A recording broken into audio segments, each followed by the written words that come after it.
Welcome to the ExecMBA podcast. I'm your host, Brett Twitty, and you are listening to a new episode. So, as previously noted, thanks to the wonders of technology, we're able to keep the podcast rolling during this time of social distancing. Today, I'm excited to share an interview I recently recorded with Sara Conner. Sara is a 2018 graduate from our Executive MBA program, and she and I recently caught up to talk a little bit more about her background, why she decided to pursue an MBA, what led her to Darden, as well as the career transition she made while she was a Darden student.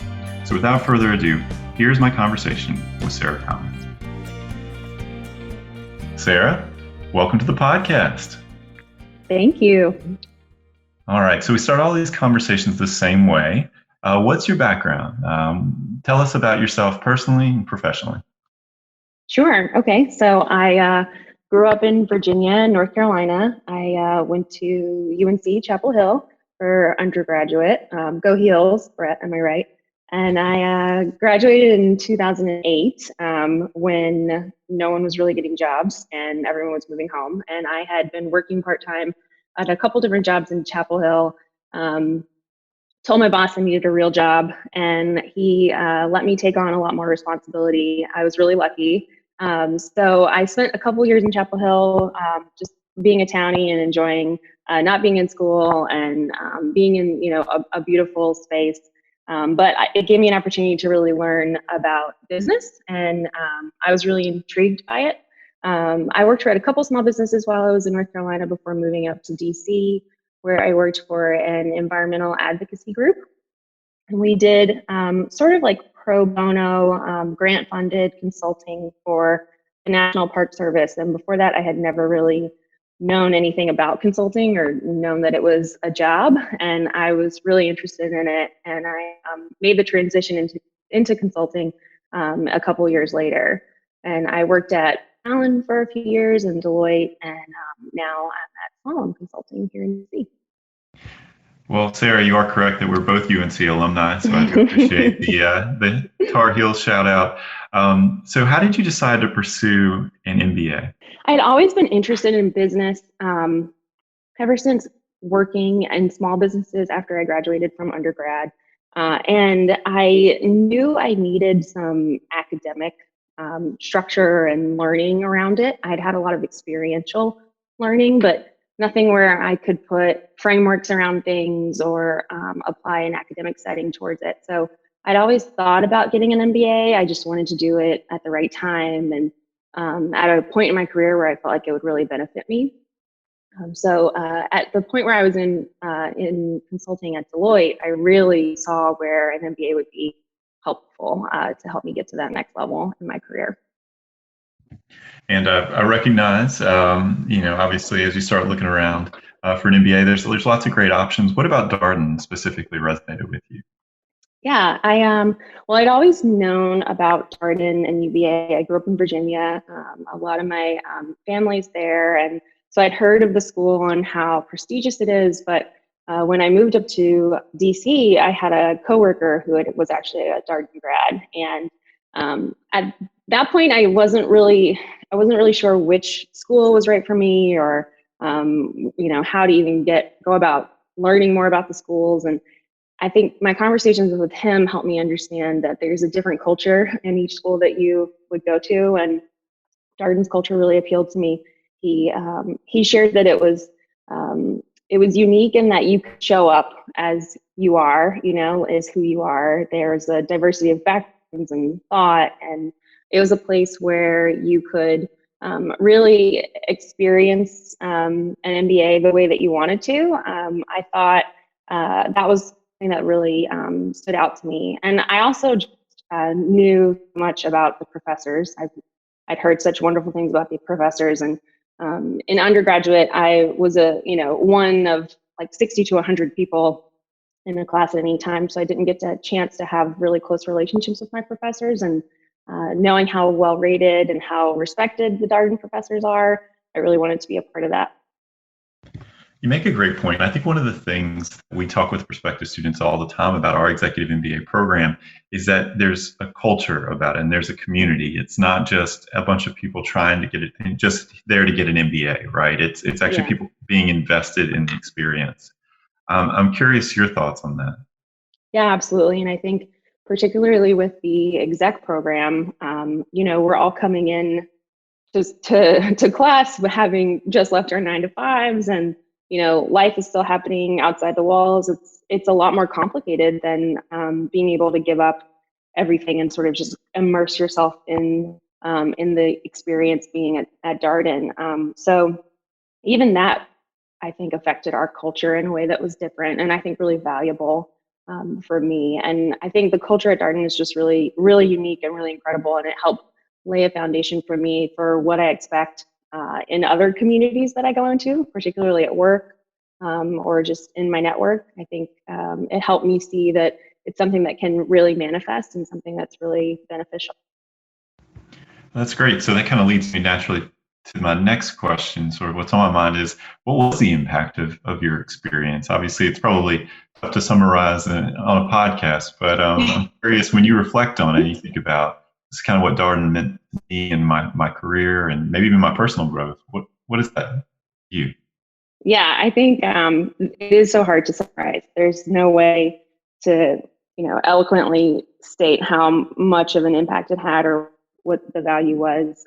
But I think for me, I went in thinking, that an MBA would polish me and prepare me to be this business professional that I had in my mind, that I need to change to sort of become, and that I would learn all those things that I needed to know, like the quantitative things and the things that I wasn't necessarily interested in, but I felt like I needed to be successful.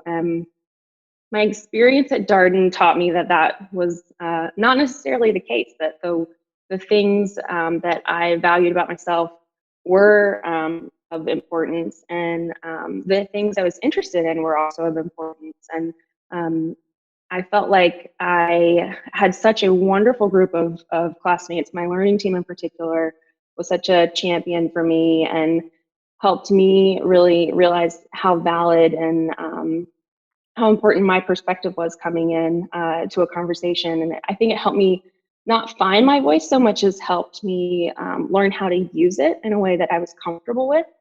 And I also realized that the things that I was interested in, so the organizational side, the people side of business problems, were valid too. Those were things that companies struggle with all the time. And my classes, like my strategy classes with Scott Snell, or my leadership classes, organizational change classes, those are all things that I realized there's really robust thinking around, and it's not just these soft skills or soft problems. They're real challenges for companies, and now I'm able to speak about those things in a way that has more meaning and makes more sense in a way that I hadn't before, and now it's what I do every day in my job. So yeah, I can't stress the impact of those experiences enough.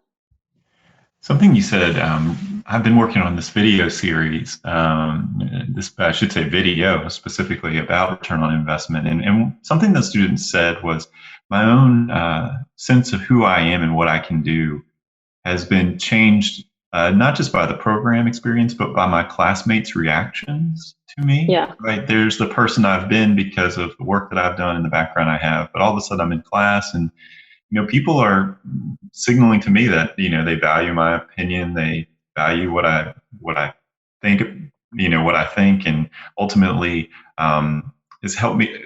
The students saying has helped me realize that I can actually do more than what I've done. I can pretty much do anything. Does that resonate with you? Yeah, absolutely. I would say I was never one that really loved to speak up in class, so I can't really relate to that example. But I did realize that my experience and the way I think about things and the type of work that I'd done and the learning that I had brought with me to Darden was valid and was valuable, sharing with others. And like I said, my learning team was such a wonderful place for me to tap into that and to practice and to start to speak up more about things that I cared about. And yeah, they provided a great sounding board and a great sense of community and validation. And like I said, they championed me in a way that I wasn't really championing myself before. And then I think that once I got comfortable there, it just sort of expanded into this really wonderful community that we had all through our cohort, in Charlottesville and then even beyond. No, that's great. I'm glad you're mentioning the learning team. We've been having some webinars for our incoming students about time management and how to prepare your partners and families for the commitment that you're taking on. And one of the things the students have really underscored is the importance of managing the program through a group, right? Leaning on other people.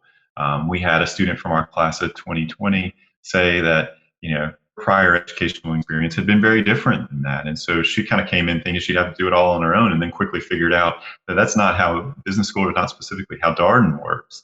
And, we've tried to underscore with students that, like, learning team group, can really help you manage the workload, and can be a really, obviously it sounds like for you was a really powerful thing.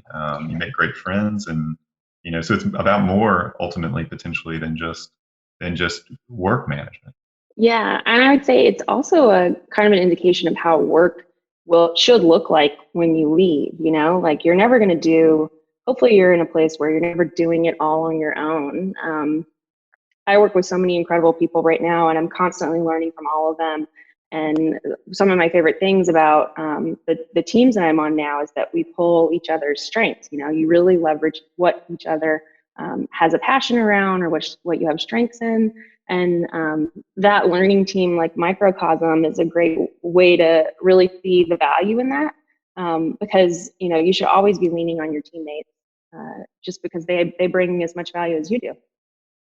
No, absolutely. And I think one of the things that we think is true about the program, case method, and all this kind of stuff is that business is an inherently social enterprise, right? You're not ever going to be by yourself doing anything, typically, particularly with where our students are in their career and where they'd like to go, right? You're increasingly leading and managing. And so all of these, sort of the smaller group, the larger group interactions, has a lot of relevance to what you are doing and what you'll ultimately be doing even more of in your career. Yeah, definitely. So let's talk a little bit about, you talked about sort of starting the program. You're at one consulting firm, and then you moved to your current employer, Slalom. Talk about that process. Did you expect to make a transition when you started the program? Is it something that you were thinking about? I thought I was going to transition out of consulting, but then I realized, having conversations with people in other industries, doing research on my own, speaking with a few alumni from the exec program who are working for companies that I was really interested in, I realized that actually consulting is what I really like to do. It's just that I wasn't doing the kind of consulting I wanted to. I was focused on more strategy and operations, but not really in the way I wanted. And I realized that it was more of the place and not the industry. I think I mentioned already that I started to realize that the problems I wanted to solve were valid and definitely existed throughout companies and client spaces, thanks to some of my elective classes at Darden. But about halfway through, as I'm still trying to figure out if I still want to do consulting or not, I was contacted by a recruiter at Slalom, and we spent about the next year having conversations about Slalom and what I wanted to do and the type of work I wanted to do, and whether or not that would be the right place. So I did. I made the transition a couple months, maybe a month or two before graduation, to start as an organizational effectiveness consultant at Slalom. I'm curious a little bit about process. So you said that you basically wanted to leave consulting, and then sort of realized that maybe there were opportunities that might appeal to you in consulting. How did you go about that sort of self-discovery and becoming aware of what you were passionate about? I mean, it sounds like you probably already knew it, but I'm curious what that sort of homework looked like.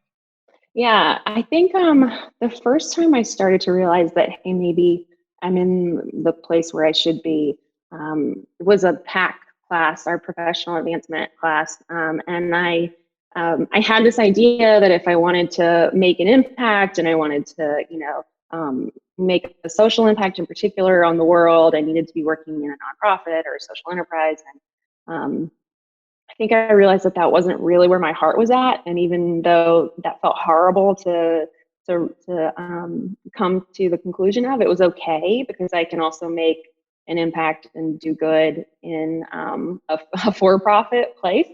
And in fact, you can make an impact on those around you as well as the world in which you operate. So I had a conversation with a classmate of mine, and I was sort of weighing these two options. And her response was, "You seem a lot more excited about, this one, the consulting one." And I started thinking about what that meant and why that was. And yeah, then I just sort of tried to figure out what kind of consulting do I want to do? What kind of problems do I want to help people solve? And that's sort of where I ended up landing, more towards the people side of the problem, organizational side of the problem that companies need to solve, and that they experience challenges. So that's how I ended up in the organizational effectiveness practice at Palm. That's interesting. We always tell prospective students that what you think you want to do versus what you end up doing, it may evolve over the time in the program. We had a conversation here on the podcast with Jim Collins recently about the class of 2019 employment outcomes data. And in that, from start to finish, you see a lot of changing in terms of, some people who thought they were going to be climbers, changed to switchers. Some people who thought that they would never start their own business are starting a business, so there's all sorts of self-discovery that happens over the course of the program. And that feels very authentic to the nature of the program, right? It's designed to be transformational. It's designed to really push you to think about these things, and sort of maybe unrecognized value from a prospective student standpoint of doing this is all the self-awareness and self-reflection that comes with it. Yeah, absolutely. I was going to say they push you to be reflective on things and really listen to yourself and what you want. And yeah, I think Darden provided a great place for us to do that. Probably be excited to hear that professional advancement is now in the first quarter of the program. Good. So rather than previously, for our listeners who are less familiar with the sort of history of our program, professional advancement, for Sarah's class, for example, came in the middle of the program. And I think we started to have conversations around, is that really the best place to put it, particularly given the kinds of questions that are being asked in that class, and the fact that people, you are choosing to do this particular experience in service of career goals and desired career outcomes. And so it's now in quarter one, along with decision analysis recently, I suppose, and global economics. Obviously, these things can change, but I think we feel pretty confident about PAC being in quarter one now, and that's been exciting for the students to start all that self-discovery and also the connections that you make with classmates in that course around career interest, and just ultimately, who can help you and how can you help other people is always pretty cool. Yeah, it was a great place to learn from each other and what it was like to show up to work every day for other people, and sort of gauge your interest in that as you're figuring out what comes next. So I'm curious what you learned along the way as you were engaging in the sort of career search, potential transition process. Are there tips that you share with our listeners? I'm sure we have some incoming students who are out there sort of thinking about their own path, and maybe some prospective students who are in that same boat. Yeah, I would say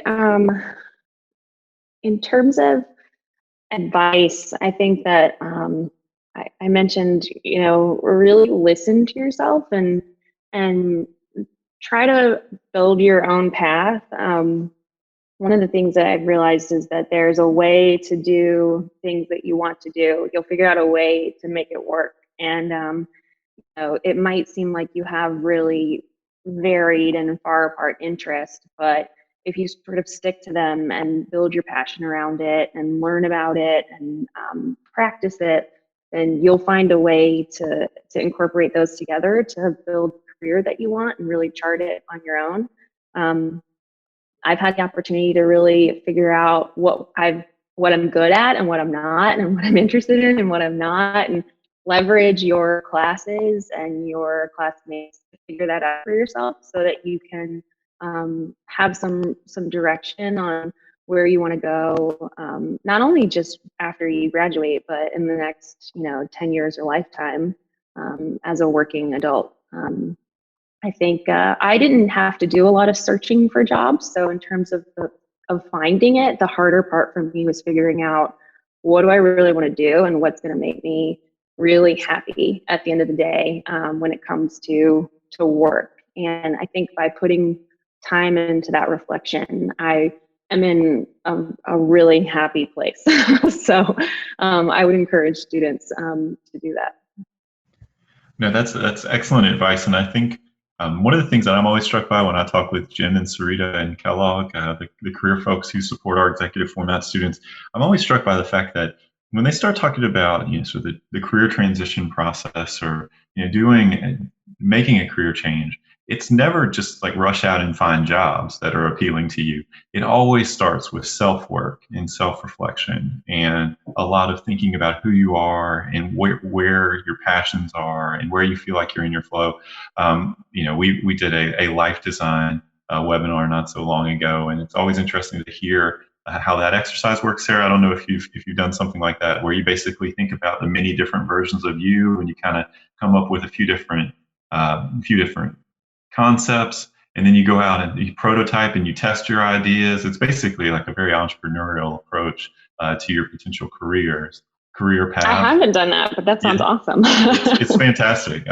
So, just listening to that, I was struck by the fact that so much of it is rooted in reflection, in self-discovery. So, there any other surprises that you had along the way? Anything that just kind of like when you look back on it, you're like, man, I would not have expected that, or anything that was surprising?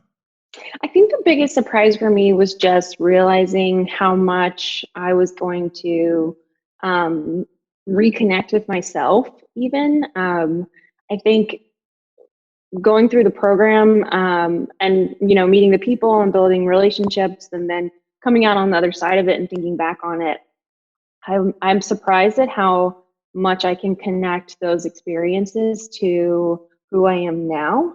And I think I look back on them and value them, particularly in the work that I do, and just the things it taught me about people.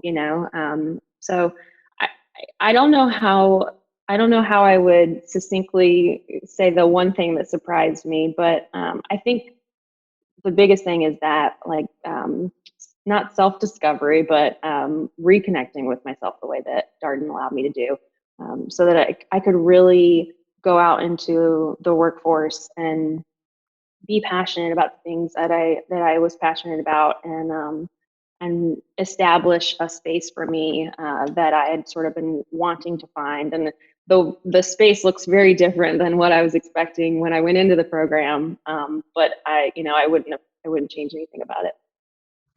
That's fantastic. You think about sort of the people who played a role in helping you do this? You mentioned classmates. Were there? And you obviously talked about a recruiter that you had some interaction with. The career team helped you along this path. The Darden. Yeah, there was so Christy Gunville, who's actually on the I think she's a residential career support person, but I was contacting her constantly as I was making the transition from one consulting firm to another. And while they're in the same industry, they're two completely different cultures, and they're completely different areas of work. And she was wonderful. I mean, she was such a huge help. I've sent so many people to her, even since, as they're trying to learn more about consulting and get an idea of like what the work is and how to make yourself a good candidate. And she was an incredible support system throughout my transition. So I couldn't thank her enough. And she's definitely one of the big reasons why I'm at Solemn, was because of our conversations. Yeah, that's great. And she is, for those of you who listen to this podcast and are less familiar with Christy, she, within 9 months of being at Darden, won the Friend of the Student Award, which is pretty unprecedented, but it's just a testament to her and the work that she does supporting students. And Sarah is absolutely correct in noting that Christy works primarily with our residential full-time MBA students, but the reality is the career team supports all students, and so Christy also pitches in and helps out with executive MBA candidates as well. Mm-hmm. Sarah, one last question. We kind of tend to wrap up these podcasts on this question. Any advice you might have for prospective students, or any thoughts on why a prospective student should consider Darden? Sure. I would say if you're getting an MBA to check a box, Darden is not that place. There are plenty of other schools for that. But if you want to throw yourself into an experience that will really challenge your thinking about what you do and who you are and the value you want to provide in your work, I think Darden is an incredible place for that.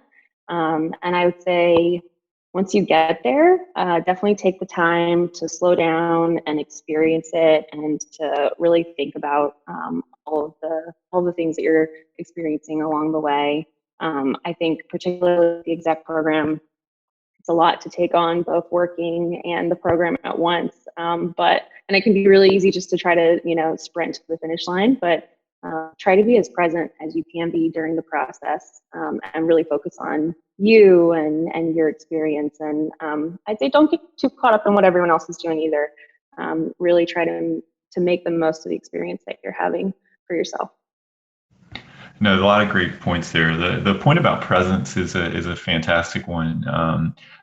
We hear that time and again in terms of how students manage their energy and manage their schedule with the program. It's being, first of all, focusing very much on what your non-negotiables are. What are the things that you absolutely need to do for either because they're priority commitments for you, or they're necessary for your sort of mental health and well-being, and really focusing on those things. And when you're doing those things, you're fully engaged with that. And sort of you think about what that might mean for your Darden experience. It means when you're in residency or online with your classmates for distance learning, or down in Charlottesville for a leadership residency, or around the world for global residency, you're really prioritizing that time. Just like if you're with family or friends, when you're with them, you're really prioritizing that time, and you're not trying to do multiple things at once. Yeah, definitely. Yeah, enjoy it. Yeah, absolutely. It goes by very quickly. I think that may be hard for people to imagine. You think about 21 months, but Sarah, I think you could probably attest to the fact that it flies by. It does fly by, but one thing that's been so wonderful in the years since we graduated is that I feel like our network and our community is still very strong. I still see a lot of folks from our class in the DC Roslyn area, and I'm still to Roslyn for different Darden and DC events. So it flies by, but you really build lifelong friendships and relationships there. Yeah, that's one of the highlights for us as Executive MBA staff, that we, for those of us based in the DC area, we do get to run into from time to time and see you out on the streets, even after graduation. And of course, there are all sorts of events going on at Sands Family Grounds. It's been great having the Leadership Unscripted series. I think that was the last time we saw each other, when we had Melissa Thomas Hunt and Erica James. Yeah, there's a lot of ways to stay involved in Darden, and also just in that community that you built here, that's probably been another big surprise for me, is that how much we've stayed in touch and how much we've stayed connected with folks that we graduated with. Yeah. It's a fantastic point. We always talk about concentric rings when it comes to the alumni network. Your warmest ring is, of course, the group of people you went to school with in the Executive MBA program in your class. And it sounds like that's certainly been the case for you. So I'm so glad to hear that y'all still catch up. So Sarah, I'm sorry we weren't able to do this in person, but it's great to connect with you in this way. And thank you so much for taking time out of what I know is a hectic time for so many people out there. Yeah, thank you, Brett. I'm sorry we couldn't catch up in person either, but I'm sure one day I will see you around the block again. No doubt. Well, I hope you stay safe, be healthy, and be well. And thank you so much for coming on the podcast. Thanks, Brett. And that was my interview with Sara Conner, a graduate from our Executive MBA class of 2018. As always, if you have any comments, suggestions, requests, anything you'd like for us to cover here on the podcast, we're all ears. We can be reached at exec, that's EXEC, MBA@darden.virginia.edu. Until next time, thanks for listening. and be well.